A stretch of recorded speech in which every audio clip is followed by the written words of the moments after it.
Welcome to Back from the Abyss. This is Dr. Craig Heacock, and Chris Johnson is with us today. And although this is called Chris and Craig in the Fishbowl, we're actually in Chris's garage with the door open. We're socially distancing, and we can hear birds chirping in here that are echoing in the neighborhood, an occasional lawnmower, people walking by. So this is called Chris and Craig in the Fishbowl. And this is our end of season retrospective. And I called it Fishbowl because when I did my residency at Brown, we did this really cool thing called Fishbowl supervision. So when we were learning group therapy, we would be doing a 90-minute group therapy session with the attending and 2 residents. And halfway through the group, we would do Fishbowl, where the 2 residents and the attending would come into the middle of the group and talk about the members and the process, and sort of deconstruct what was happening in the group, and they could all hear us talking about them. Very interesting process. So today, Chris and I are in the Fishbowl, aka Chris's garage in Fort Collins, Colorado, with birds echoing in here. And we're going to let you all peer in at the Fishbowl at the story making and secrets of Back from the Abyss. Welcome, Chris. Thank you. It's kind of weird to be on this side of the mic. Yeah, no, this is really fun. Yeah. So it was a year ago that we really started putting this together. Yeah. You had the idea for a podcast that came up while we were having dinner with some other friends. Mm-hmm. And I remember, I love this. We met a little planning session and you said, let's come up with a plan. Let's agree to 1 year with a targeted number of episodes. And let's just see how that goes, if we can get along and see if we're still friends at the end of the year, or not. And we're actually closer friends. I think so. Yeah. So I thought this might be fun for each of us to ask some questions and just look back and kind of celebrate this year and deconstruct what happened and maybe learn from some of our many, many mistakes. So I came up with some questions for you, and I think you might have come up with some questions for me. I do have a few questions for you. Okay. I'm going to start with you, Chris. Okay. I get a lot of people... Oh, here comes a truck driving by. Hello, truck. That's a cool old blue truck. Yeah. A lot of people ask about the music. I think one of the things that differentiates Back from the Abyss, it's not just that it's a storytelling podcast, but there's some really groovy music.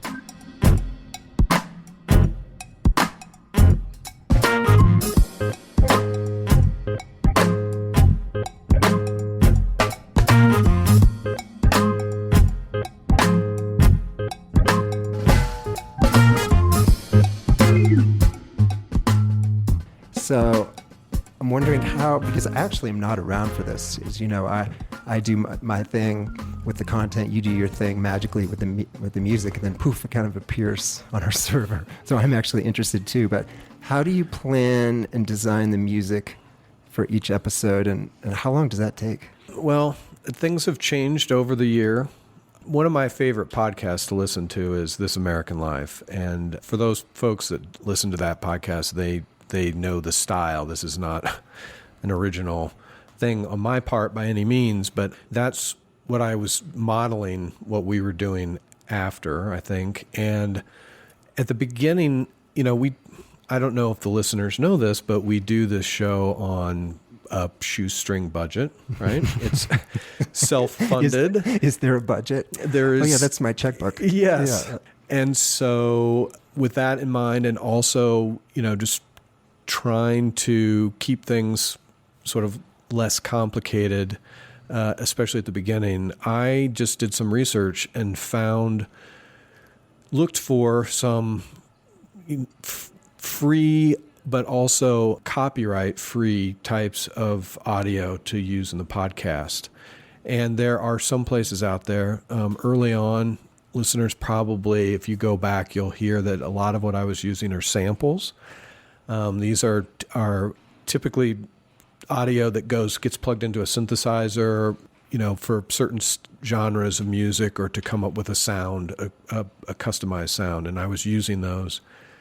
And over the months, I've found and exhausted other areas of that type of music And where we are sort of towards the end of this season, the last few episodes, I've been using full songs that have the free use agreement through YouTube. So for those folks that are interested in doing this stuff, YouTube actually has an audio library that they provide for folks, mostly for their video, obviously, but also for this kind of stuff.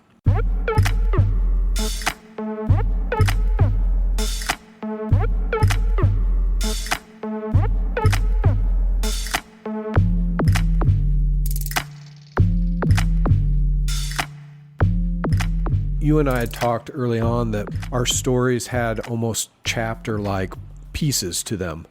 And so picking audio really comes after picking those spots in a story where there's an obvious break in tone or subject matter or that kind of stuff. So once those are identified either by you or me or both sometimes, then it's just trying to figure out sort of what's happening at the time in the story. A lot of times it's a scary something, it could be a sad something.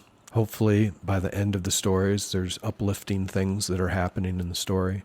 And so trying to find music and match with the tone of the story is really what I try to do. Mm-hmm.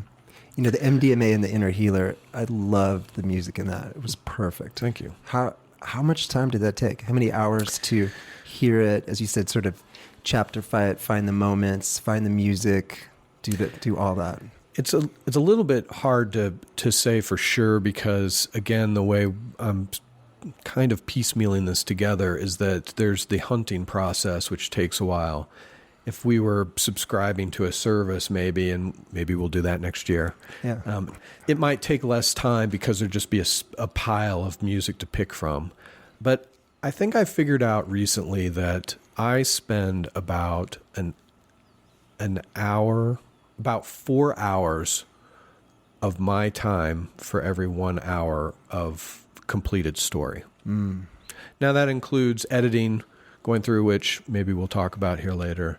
So that's not just the music stuff. And part of that was a learning curve, and that amount has gone down. And again, it depends. Like on that MDMA episode, there was a lot of opportunities to treat the story. And so, of course, it took more time. So if you're doing, on our longer episodes, if you're doing 4 hours music, sound, I think I'm doing probably 6 to 8 on my end of planning and recording and editing. So yeah, we're looking at maybe 10 to 1. Yeah, 10 to 1. I remember when I was first thinking about this podcast, I talked to a podcaster friend. He said, hey, if you did an interview style podcast, that's easy. He said, if you did a storytelling podcast with music, he said that would be way cooler, but that would take a lot of time. Yeah, I'm lucky that I have, I don't golf. I don't own a boat. So this is definitely a place that I like to spend time and make time for. So, but I remember this. I don't know if you remember, Chris, but when I first met you, dinner party over here, I asked, what are you into? And you nodded and you said, I'm into music. Yeah. And I said, what else? You said, I'm really into music. Yeah. I like to listen to music. I like to try to play music. I like the toys and the technology that goes into recording and sound and all of it. So it's an easy place for me to spend time.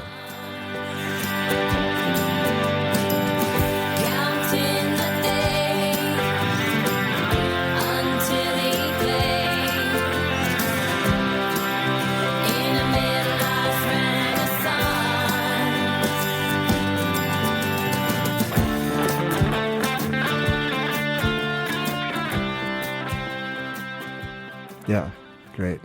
What would you say, I'm so curious about this because we haven't talked about any of these. What were your favorite or most memorable moments of the first year?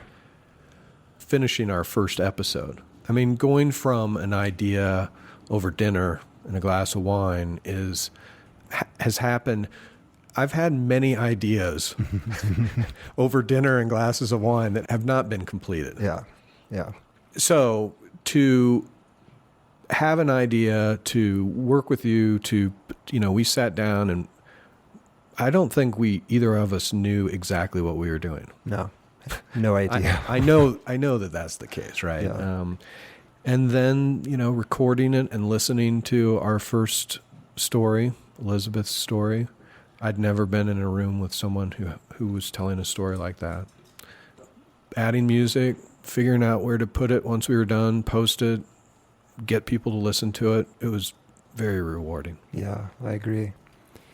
Have you had a favorite episode? I mean, this is kind of alluding to this. We talked about I just asked you about a favorite moment, but any of the episodes stand out as a favorite to you? The Aaron episode that we just recently posted 2 or 3 ago The at OCD, this point, yeah. the OCD. And one of the reasons that was one of my favorites was from the treatment standpoint. While it was a serious topic and there were, heartbreaking moments of her story, it was also, for some reason, it allowed me to use music that I hadn't felt comfortable using before. So it gave a lighter, a more, maybe whimsical even treatment that I think I wasn't simply echoing the storyteller at that point. I was kind of interpreting the story a little bit more. That spaghetti western clip, that music, that was perfect. And I love, I didn't mean, I think I told you this after the fact, is once I put that in, the very next thing that she says is she's talking about cooking spaghetti, which wasn't planned, but it was a fun coincidence. Yeah. And then the other one was probably the MDMA episode because the story was wide and it had a lot of elements. So the kinds of treatments changed throughout the story. Yeah. And the story itself was just, it was just amazing. Yeah. The music that you put in there as he was going back on that boat and was reliving or kind of going back in the experience with MDMA, and his wife was there and they were plotting their escape. The music that underlies that part of it is just... So. Thanks. I it's funny. There definitely have been times throughout the year where I'll put something in and think, that is perfect. Not all the time at all, but it's nice. It's fun because I think it does add, it goes along with, again, the kinds of podcasts that I appreciate and like to listen to. So.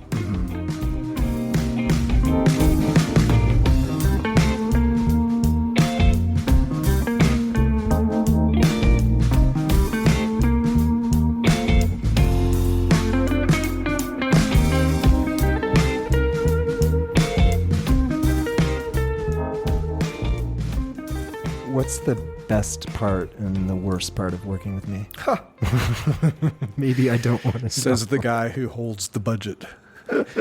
That's a good question. I think that it's funny. I would say probably that the qualities are both the best and the worst.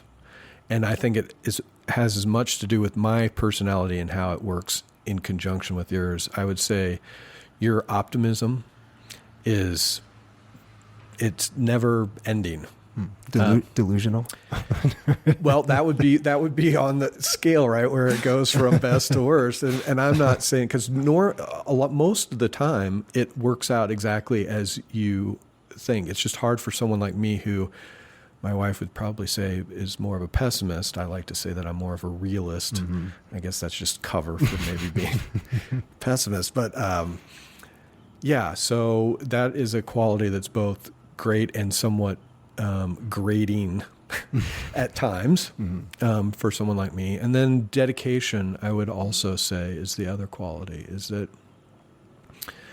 it? On the plus side, that's why we get these things done. Is that you're so dedicated to what we're doing. And then on the opposite side of that, sometimes you're unrelenting.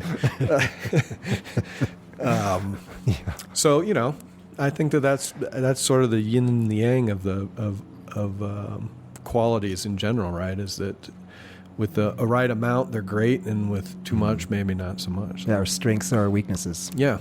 That's the Enneagram core lesson. Oh. Yeah. Well, we're going to get to the Enneagram. Okay. I want to talk about the Enneagram. Chris, what would you like to see in the coming season? Oh, that's a great question. I mean, I would say that this has probably been your passion project, right? It's your profession.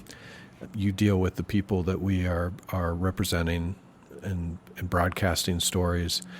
So I feel a little funny about even stepping into that realm, but since you've asked, I suppose, I wonder if there's any room for us to talk about some mental health issues that may not be as serious or as abysmal in their nature. I've found that as I've gotten older, maybe my anxiety has increased. As we sit here 10 feet apart and we were setting up, there were times where I thought, you're a little close right now. So I think that these kind of challenges affect people in ways that are just as important to them or just as scary to them, that are not, that don't make it to your desk, really. Mm-hmm. Yeah.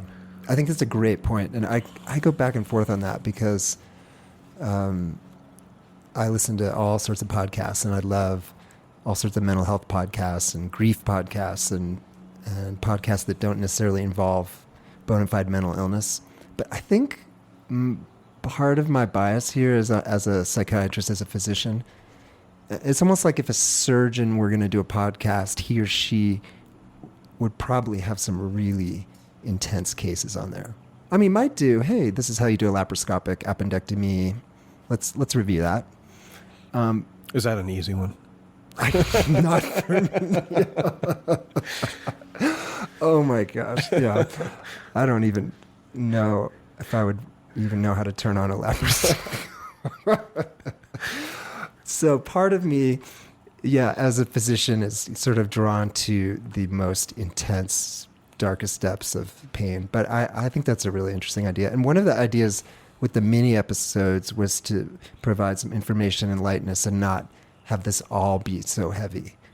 Because even though these stories end in hope and healing, they're hard. They're hard. And I don't I don't want this to be a depressing show. I want it to ultimately be uplifting.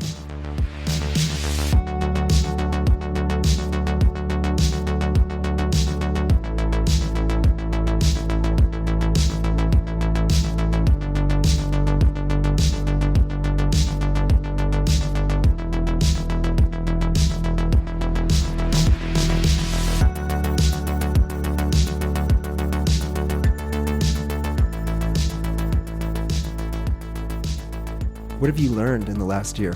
I've learned that, so my wife is a therapist, you're a psychiatrist, and my wife is a therapist. My mom is a therapist. The folks that we had dinner with when this idea came up, one of them is a therapist. So I've spent a lot of time around the profession and not had nearly as much appreciation for it as I have in the last year.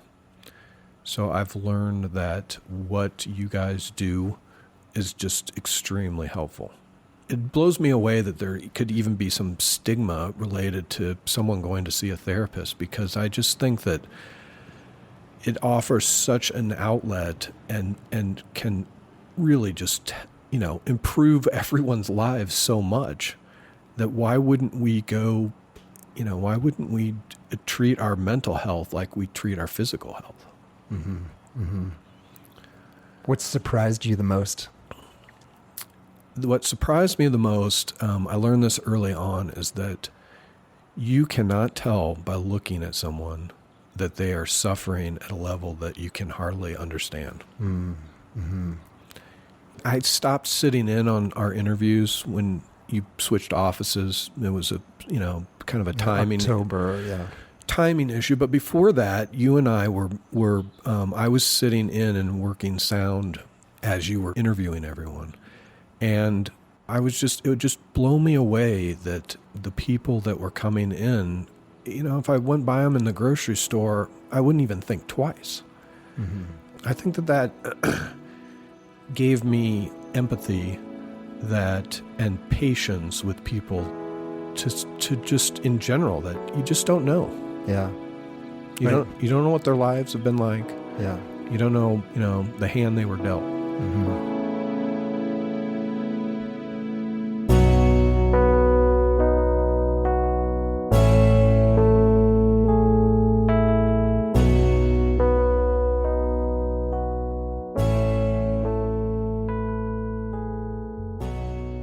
on a lighter note, what are your favorite podcasts?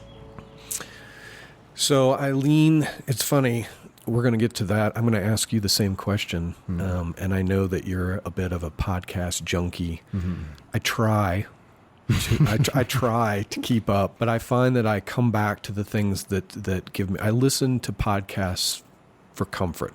Much like I read or watch movies. Like, I don't go places that make me feel uncomfortable for fun.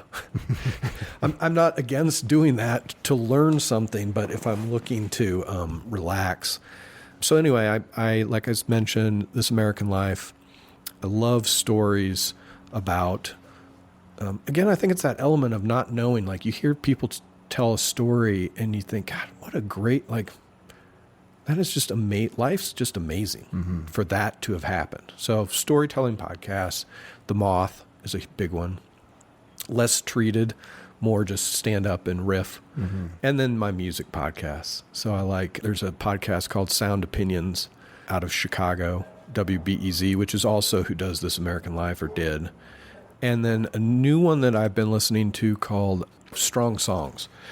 The podcasts that I like about music take music and probably tear it apart and look at it at a detail that most people don't really care about. But I love listening to people who are experts in their field explain the way things are in a way that you've never really thought about. Why does that chorus work? Why did they use this instrumentation?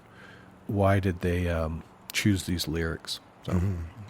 And as a music guy, and since you asked me, and I reluctantly revealed my desert albums, my 3 desert island albums, and I've caught lots of shit from them. Not much love. What are yours? Well, Meat Loaf is not on there. I'm just going to say that right now. No offense to Meat Loaf. 2 of these are really quick right off the top of my head. I would say that Miles Davis, Kind of Blue. And I will say the reason is that it suits all moods for me and time. So I could put it on with people around, or if I want to listen to it myself, U2's album War is a great one that I can listen to over and over and over. And then for my third one, I struggle with this question. Probably Joni Mitchell album, Ladies of the Canyon, would probably be, although it's fairly mellow. And then there's Pearl Jam 10, which is the opposite. I just don't know, if I was really stranded, if I would want to listen to Pearl Jam day after day after day at this age. Yeah. So I'm going to go with Joni Mitchell. Joni Mitchell, yeah. Good choice. Yeah. All right, I think I've exhausted my questions off at the top of my head for you.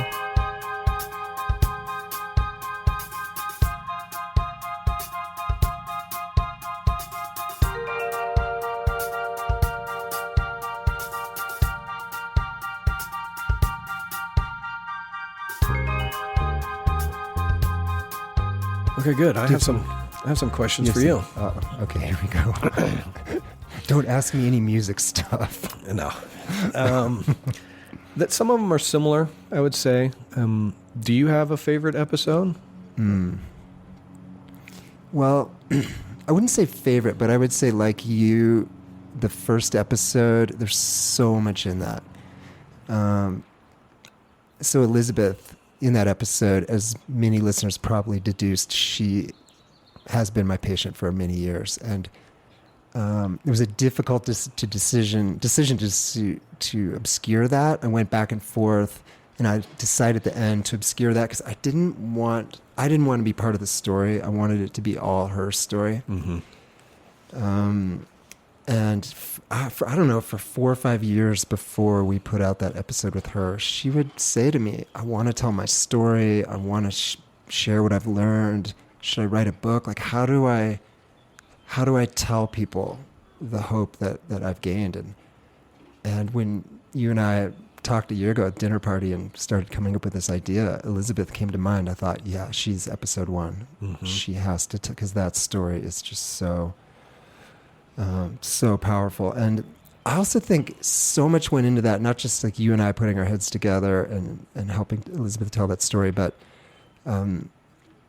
we we shared it with 6 people. The first episode, we did a lot of work on it, and then we sent it to 6 reviewers all over the country, and we asked them to just let us have it. And most people, they made some small comments, and but my dear friend Antonio Sacri in Los Angeles, who is a professional storyteller there, he called me. I remember I was walking in Boulder, and he's like, "Oh, I love your podcast." Da, da, da, da. I said, "Do you think so?" He said, "Yeah." He said, "Just a couple things, but it'd be great right now. You could publish it right now, but a couple things. Do you want to hear them?" I said, "Yeah." He said, "Okay." And then maybe an hour and 45 minutes later, I'm still walking around Boulder, frantically taking notes. Right. And he gave the best help. And again, professional storyteller, that makes sense. But I just loved how honest he was with me, and he's such a dear friend, and he could not just tell me what I wanted to hear. And one of the things that was most helpful that he said was, when you think the episode's done, go back and cut more. And when it's done, cut more. And when you absolutely can't cut anything else, go back and cut more. Yeah, it's hard, isn't it? It's so hard. It's so hard. I will say that that's one area that I've seen you grow probably the most over this process. Is you are understandably reluctant to not give our guests everything, right? Mm-hmm. Everything that they said was, but I do think that there's benefit and an art to editing. Yeah. And then as I found out through the grapevine in episode 2, Ellie's story of her eating disorder, I cut what she thought was the most important part of that because it didn't flow with the story. And I called her before and asked if it was okay, and she said yeah. And then later I found out through her therapist that it was actually heartbreaking for her. And that just about broke my heart. That, and I said to her, we were trying to keep the story. It just didn't flow with the story. And I was thinking what my friend Antonio said, if it doesn't fit the story, it's got to go. And, but that was it's hard to, I mean, so that was our second episode. Mm-hmm. I think that you were obviously still are learning, but we're even more so then. But what's important to a listener and what's important to the teller, that's a hard, as an editor, that is a hard thing to figure out, isn't it? Mm-hmm. We're all storytellers, right? And I've definitely had times in my life where I've been telling a story and somebody didn't pick up on what I thought was the most important part. Yeah. Through no fault of their own. So I did not know that. Yeah.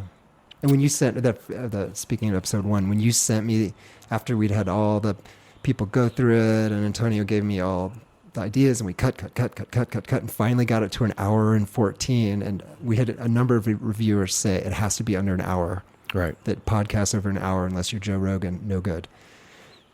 And it was an hour and 14, and I remember saying to you, I can't cut anything else. I can't. This has to go. And then you added the music, and you sent it back to me. I remember I was sitting in my room, and I was just crying listening to it, just the music. And it was just so much work went into that, and wasn't perfect. And we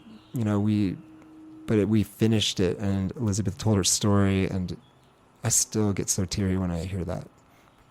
Yeah, it's a good one. Yeah.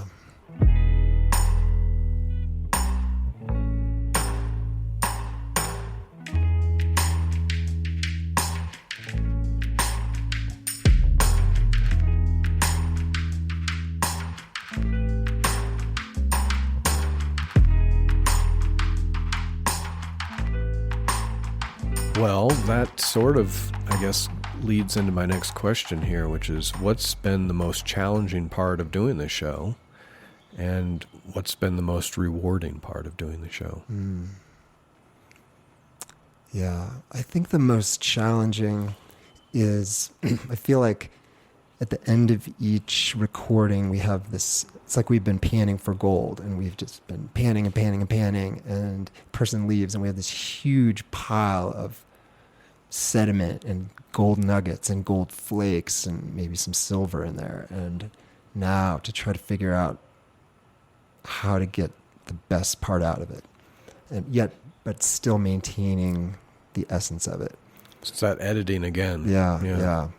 I thought the content editing would be a dreadful task, but I actually love it to sit and listen to the raw recording and then figure out what has to go, and then listening over and over and over, like what stays, what goes. And I want to interrupt here because I have to let people know how you do this, because it's pretty amazing. It's probably, there's going to probably be some professional audio engineer that's going to be shaking their head thinking, why do they do it this way? But I post up an original recording for you, and correct me if I'm wrong, but you go through and listen to it probably on your device, your phone. Yeah, sometimes my laptop or phone. Or laptop. But you're jotting down places where you want cut, a start time and an end time. And the amazing part about that is that you're able to do that imagining the cut before it's gone. And they almost always work out. I mean, it really is impressive. I mean, I hope people think about that, because you have to be able to hear, and sometimes it's 2 or 3 minutes. And so you're listening for that point where it picks up logically and it flows right. It's pretty impressive. Yeah, thank you. Yeah. Yeah. That is a really cool process, to just listen. I could usually close my eyes as I'm doing it. I'm just listening for just the core of the story, thinking what Antonio said, like what it has to be told. Yeah. And then as soon as I get to anything that doesn't seem core, I stop in my mind, and I'm thinking, and I'm watching the numbers roll by, and then, okay, restart. Yeah. 401. Yeah. Stop at 503. Yeah. Yeah. I really enjoy that. It takes a lot of patience. I mean, that is because I've thought about, could I do that? And I don't know that I could do it. I don't know if I could do it that way. I could probably use some software and cut things out and see how it sounds, but to do it all in my head, I don't know. Yeah. Yeah. What about, so rewarding, is that? Oh, that's a slam dunk. So when we're first planning how we're going to do this and how the story might go, I tell people, number one, we'll cut anything you want cut. And because I think that's really important for people to be able to speak from the heart and speak openly and honestly. We send them a final draft that they can allow anything to be cut they want, and almost never does anyone want anything cut. Like people want 2 words cut, or they want, right. So I agree. I thought that there would be a lot more. It's kind of hard to listen to yourself. I'm kind of dreading listening to this afterward, and so for people to be happy with what they've laid down, that's great. Yeah, but getting to the most rewarding thing is the phone call with people after they hear the story. So I call people after they've heard the final draft and after it publishes, and it's so beautiful. Everyone, to a person who's told their story, is so grateful, and they say, I've said my thing and I've spoken from my heart, and this is my truth, and I'm so happy this is going out in the world, and thank you for this chance. And that is just the best. Because I tell people, if you don't love this story, if 10 million people love it and you hate it, it's a complete fail. Right. If you love it, then it's a true, beautiful, meaningful story, and it will touch others. Yeah. That's been your thing from the beginning. And that's where that dedication comes in. Yeah. Yeah, great.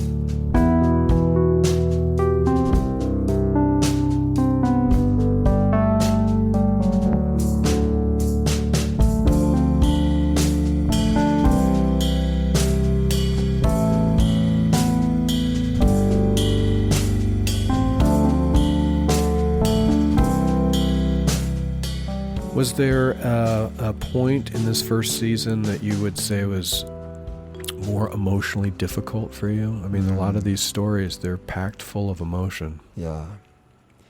Well, in the first episode with Elizabeth, as I mentioned, she has been my patient and still is. So I was talking about myself in the third person, which was a little weird. But when I asked her did your suicide attempt, your near fatal attempt, affect your relationship with your psychiatrist? Mm-hmm. She kind of gasped and started to cry, and tears are pouring down my face, and she looked at me, and it's a beautiful part of that episode. You should go back and hear that for those of you who haven't heard that again. To talk about myself in third person, because here's the truth, here's the backstory, is right before she had that near fatal suicide attempt, her husband called me and asked me to hospitalize her, and I didn't. I thought she'd be okay. And I remember getting that call from the hospital that she was in the ICU. I remember exactly where I was standing on my back porch, and I just sobbed. And I just said, please let her live, please let her live. And so all that's rushing through my mind as she's talking about me in the third person. And then when she said that we have such a genuine relationship, and that's been what allowed her to make some of the really difficult treatment decisions that she's made, including going on clozapine. Mm-hmm. I was just, tears are pouring down my face. And it was a beautiful moment. It was so hard. And, she almost died. And her husband asked me to hospitalize her, and I didn't before. I'm so grateful that she lived. Yeah, me too. Yeah.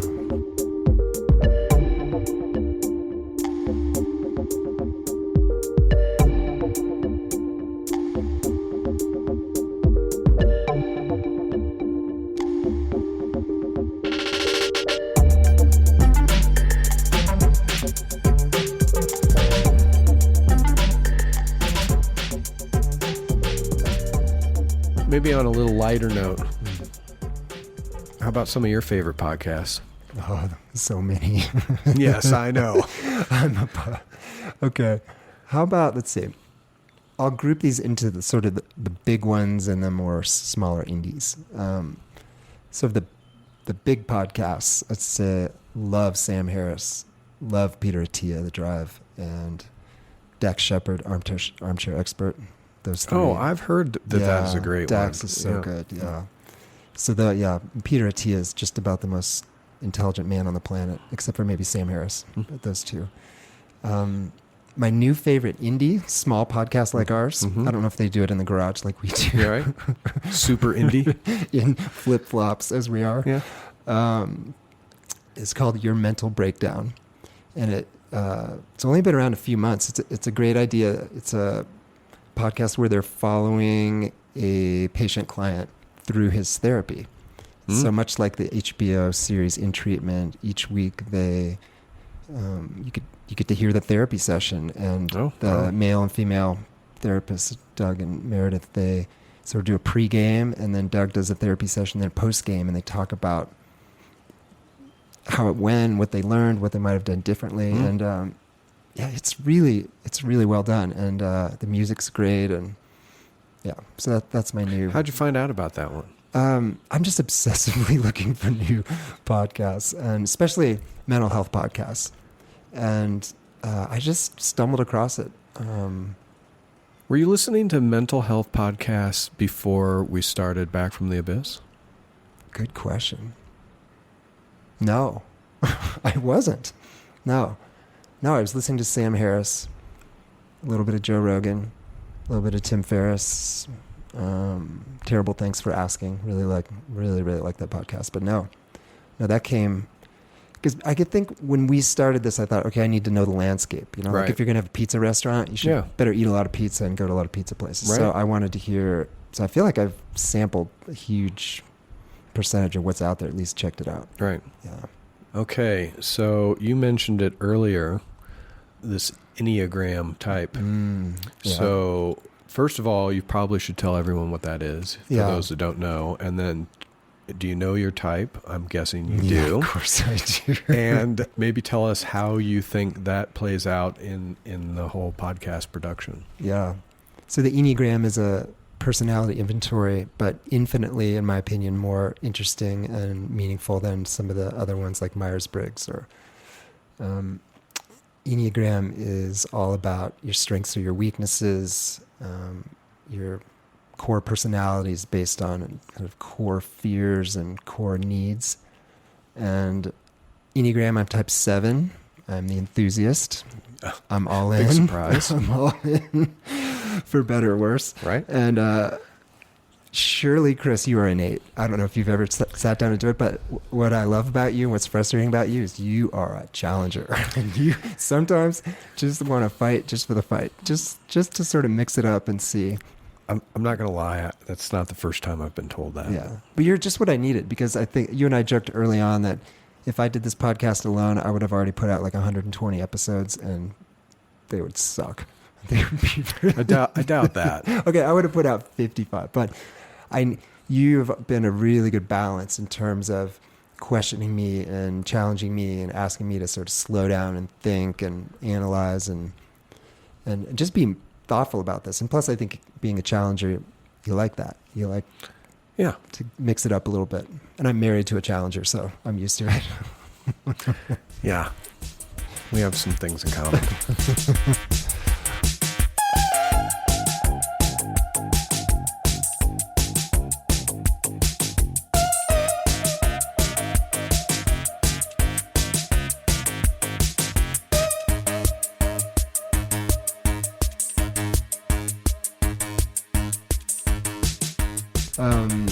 Yeah, anything else we want to check in about? That's a lot of stuff. Yeah, I had one last question for you. You've alluded to this on a couple of the episodes. I think it's a challenge for podcasters, anybody who's doing sort of media work, I suppose, is trying to really understand who your audience. We set out with an audience in mind. Mm-hmm. I think that sometimes these projects, they gain audiences that you may or may not have expected. We're trying to figure out, who our listeners are and why they're listening. But is there anything that you would, want to know from our listeners? Mm-hmm. That's a great question. Yeah, I assumed at the beginning that this would be most interesting to people who are either struggling with some significant mental illness and or their family members. And I think there are a lot of those folks who like it, but we get the most feedback and emails and kudos from other therapists. And so I would love to know what percentage of our listeners are therapists. If we were probably more organized social media wise, or why don't we could figure, yeah, I know listeners, I am very serious. I'll let you know. I'm thinking about putting some kind of listener survey on the website so we can learn more about you. So I'll let you know when that's coming. But yeah, I'm really curious because that matters. Because I think the more therapists listen, the more, tend towards having kind of an educational flair versus, more This American Life, like just let the story be the thing. So we've sort of gone back and forth on that. Well, I guess I've said this many times before, but I want to thank you so much, Chris, because this has been such a cool first year to do with you, and our friendship's really deepened, and yeah, I could not have done this without you. No way, no how. It would have been a greatly diminished project without you. Well, gosh, thanks, Craig. It does mean a lot that you say that, and it's been incredibly rewarding for a number of reasons. So I'm glad that you trusted me to be your helper on this project. Yeah, you're my man. So yes, great things coming up in season 2. So we'll be starting season 2 this summer, and I'm recording some really cool stuff here in the coming weeks. And I was going to tell you about it, but I think you're just going to have to listen. I may give some teasers here in the next few weeks, just short little things on our feed. So I hope all of you have found this interesting look into the Fishbowl. And again, if you like Back from the Abyss, best thing you can do for us, send these episodes to people that you know, pass on the word, rate us on iTunes, and we'll see you very soon for season 2. Good stuff coming. All right.